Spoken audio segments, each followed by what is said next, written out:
Hi everyone, welcome to my YouTube channel.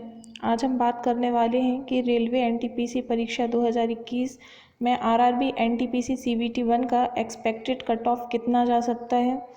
Exam date 7th phase की कब तक आ सकती है। जैसा हम जानते हैं कि कोविड के कारण 7th फेज़ का एग्ज़ाम नहीं हुआ है, तो उसकी डेट कब तक आ सकती है। जॉन वाइज सीबीटी 1 का कट ऑफ कितना जा सकता है। हम जब एग्ज़ाम देने जाते हैं तो हम इतना अंदाज़ हमारे माइंड में रहता है कि कितने क्वेश्चन हमने सही किए हैं, कितने गलत किए हैं। उसके आधार पर हम अपना स्कोर सेट कर लेते हैं कि हमारे नंबर इतने आ सकते हैं। तो आज हम देखेंगे कि किस जॉन से कितनी लिस्ट जा सकती है और कितने नंबर में हम खुद को सेफ समझ सकते हैं और सीबीटी 2 की तैयारी अच्छे से कर सकते हैं। तो शुरू करने से पहले आप चैनल को सब्सक्राइब कर दीजिए, लाइक कर दीजिए, अपने फ्रेंड्स और फैमिली मेम्बर के साथ वीडियो को शेयर कर दीजिए। आगे बढ़ते हैं। जैसा कि हमें मालूम है कि टोटल वैकेंसीज़ जो थी 35,277 थी। आरआरबी एनटीपीसी के 35,277 पद आए हुए थे और जो सीबीटी 2 होना है उसमें 20 गुना उम्मीदवारों को चयन होना है। 20 गुना उम्मीदवार होते हैं 7,05,540। इतने कैंडिडेट जो हैं सीबीटी 2 का एग्ज़ाम देंगे। तो कुछ एनालिसिस के बाद मैंने ये देखा है कि आरआरबी मुंबई जिसमें पद आए हुए हैं 3,665, उसमें अनरिजर्व्ड कैटेगरी की 66 से 68 के बीच में लिस्ट जा सकती है। ईडब्ल्यूएस की 61 से 64 के बीच में, ओबीसी 58 से 62, एससी और एसटी कैटेगरी 53 से 56 के बीच में अगर उनका स्कोर है तो वो खुद को सेफ समझ सकते हैं। वहीं बात करेंगे आरआरबी इलाहाबाद की, तो यहाँ 4,099 पद आए हुए हैं जो काफ़ी हैं और सबसे ज़्यादा पद यहीं आए हुए हैं। तो आगे देखेंगे इसकी लिस्ट जो है 4,099 पद आए हुए हैं और इसकी लिस्ट अनरिजर्व्ड कैटेगरी की 64 से 67 के बीच जा सकती है।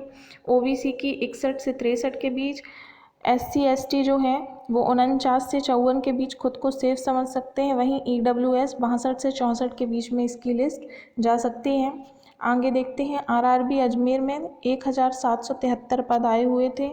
वहीं ईडब्ल्यूएस और यूआर की जो लिस्ट है वो 60 से 65 के बीच में जा सकती है। ओबीसी की 60 से 63 के बीच में और एससी एसटी कैंडिडेट 50 से 55 के बीच में खुद को सेफ समझ सकते हैं। बात करेंगे आरआरबी कोलकाता की, वहाँ 2,949 पद आए हुए थे, जहां यूआर की 67 से 69 के बीच लिस्ट के जाने की संभावना है। वहीं ईडब्ल्यूएस की 62 से 65 के बीच में, ओबीसी 60 से 63 के बीच में और एसटी 52 से 69 के बीच में एसटी एससी के कैटेगरी से हैं और अगर आपका इतना स्कोर है तो आप खुद को सेफ समझ सकते हैं। वहीं बात करेंगे आरआरबी चंडीगढ़ की, यहाँ 2,483 पद आए हुए थे। अनरिजर्व्ड कैटेगरी 67 से 70 के बीच में लिस्ट जा सकती है। ईडब्ल्यूएस 64 से 67 के बीच में, ओबीसी 63 से 66 और एसटी एससी 54 से 58 के बीच खुद को सेफ समझ सकते हैं। बात करेंगे आरआरबी भोपाल की, तो यहाँ 957 पद आए हुए थे। 957 पदों में हम देखें तो यूआर की 64 से 66 आरआरबी भोपाल में लिस्ट जा सकती है। वहीं ईडब्ल्यूएस की 60 से 61 के बीच, ओबीसी 59 से 61, एसटी एससी कैटेगरी में 52 से 56 के बीच हम खुद को सेफ समझ सकते हैं। वहीं बात करें आरआरबी रांची की, जहां 1,386 पद आए हुए थे। यूआर की 61 से 63 के बीच लिस्ट जा सकती है। ईडब्ल्यूएस कैंडिडेट्स की 67 से 61 के बीच, ओबीसी की 55 से 59 के बीच, वहीं एसटी एससी कैटेगरी 48 से 55 के बीच में खुद को सेफ समझ सकते हैं। आरआरबी अहमदाबाद की बात करें तो यहाँ 1,024 पद आए हुए थे, जिसमें यूआर 65 से 67 के बीच, ईडब्ल्यूएस 62 से 63 के बीच लिस्ट जा सकती है। वहीं ओबीसी 61 से 62, SC ST category 52-53, SC category 52-53, वहीं एससी कैटेगरी 48 से 53 के बीच में खुद को सेफ समझ सकते हैं। वहीं बात करें आरआरबी पटना की, यहाँ 1,039 पद आए हुए थे। आरआरबी पटना में 1,039 पद आए हुए थे, जहां यूआर की लिस्ट 64 से 65 नंबर तक अगर आपके हैं तो आप सेफ समझ सकते हैं। वहीं ईडब्ल्यूएस 48 से 53 के बीच में, ओबीसी 58 से 63 व एसटी एससी कैटेगरी जो है 53 से 59 के बीच में है तो खुद को सेफ समझ सकती हैं। आरआरबी बिलासपुर की बात करें तो यहाँ 1,207 पद आए हुए थे।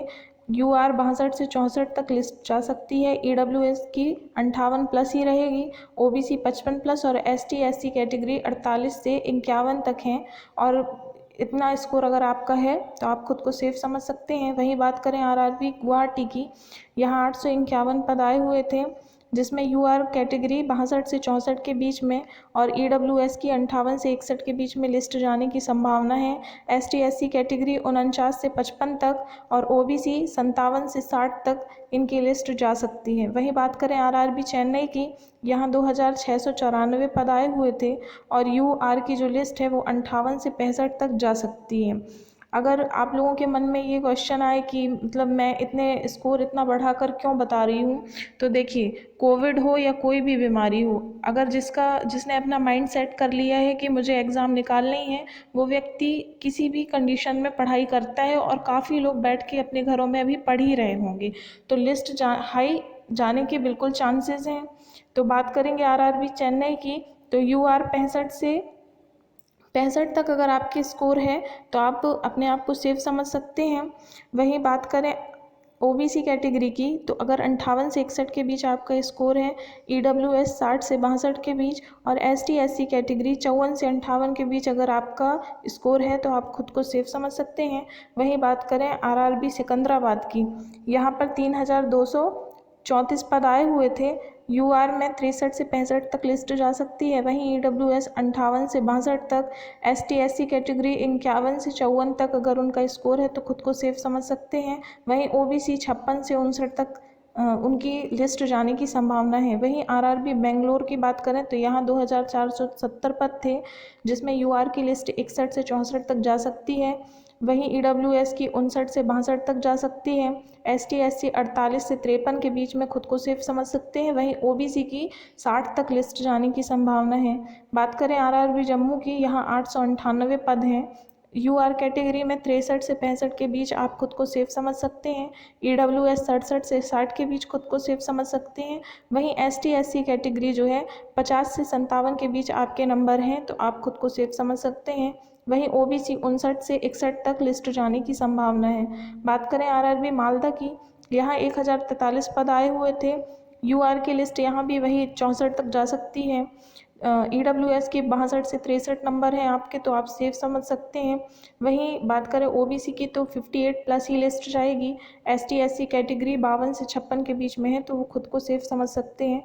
बात करें आरआरबी त्रिवेंद्रपुरम की, यहाँ 897 पद आए हुए थे, यूआर कैटेगरी 60 से 62 के बीच में है अगर, तो वो खुद को सेफ समझ सकते हैं। वहीं ईडब्ल्यूएस की लिस्ट 58 प्लस ही जाएगी और ओबीसी भी 56 प्लस ही जाएगी। आजकल हम सभी जानते हैं कि ओबीसी और जनरल में कोई ज़्यादा फ़र्क नहीं रह गया, बस 19-20 का ही अंतर है।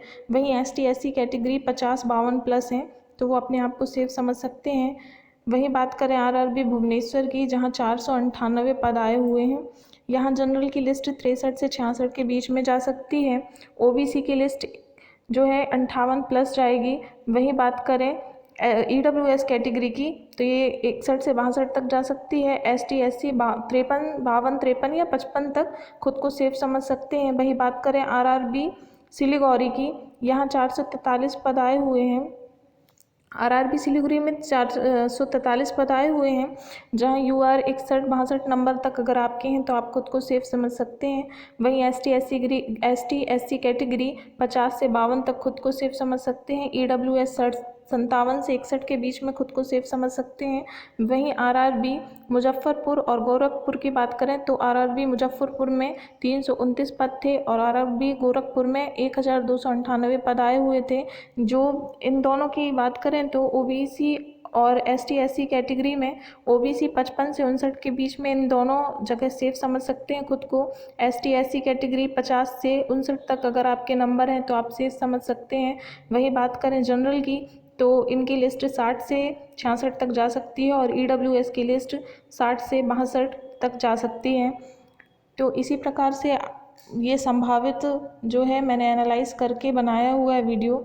तो संभावित स्कोर अगर आपका इतना है तो आप खुद को सेफ समझ सकते हैं। और बात करें 7th फेज़ की एग्ज़ाम डेट की, तो वो जुलाई से अगस्त तक संभावना है कि परीक्षा की तिथि जारी हो सकती है और आपके एग्ज़ाम हो सकते हैं।